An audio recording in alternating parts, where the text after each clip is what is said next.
रविवारी सकाळी 7:30 वाजण्याच्या सुमाराला कोल्हापुरातल्या कळंबा कारागृहातील पाण्याच्या हौदावर आंघोळ करण्यासाठी गेलेल्या मुन्ना उर्फ मोहम्मद अली खान याचा न्यायालयीन बंदी असलेल्या अन्य बंदी आरोपींसोबत वाद झाला होता। यानंतर न्यायालयीन बंदी असलेल्या आरोपी प्रतीक उर्फ पिल्या सुरेश पाटील, दीपक नेताजी खोत, संदीप शंकर चव्हाण, ऋतुराज विनायक इनामदार, सौरभ विकास सिद्ध या 5 जणांनी मिळून पाण्याच्या हौदावरील लोखंडी झाकणानं मुन्ना खान याला बेदम मारहाण केली।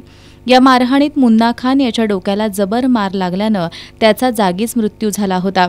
दरम्यान या घटनेनंतर कारागृहातील अधिकाऱ्यांनी पंचनामा करून मुन्ना खान याचा मृतदेह उत्तरीय तपासणीसाठी CPR इथं आणला।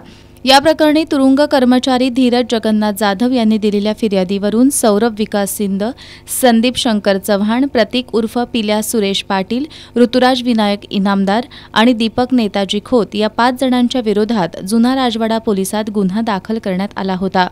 आता जुना राजवाडा पोलिसांकडून कळंबा कारागृहातील या 5 कैद्यांना ताब्यात घेण्यासाठी न्यायालयीन प्रक्रिया पार पाडावी लागणार आहे। सोलापूर आणि सांगली न्यायालयातील ही न्यायालयीन प्रक्रिया पूर्ण झाल्यानंतर पोलिसांना संबंधित 5 जणांचा ताबा मिळेल। त्यानंतर पुन्हा त्यांना न्यायालयात हजर करून याबाबतीतील पुढील कार्यवाही होईल। यासाठी अजून किमान 4-5 दिवसांचा कालावधी लागणार असल्याची माहिती पोलीस सूत्रांनी दिली आहे।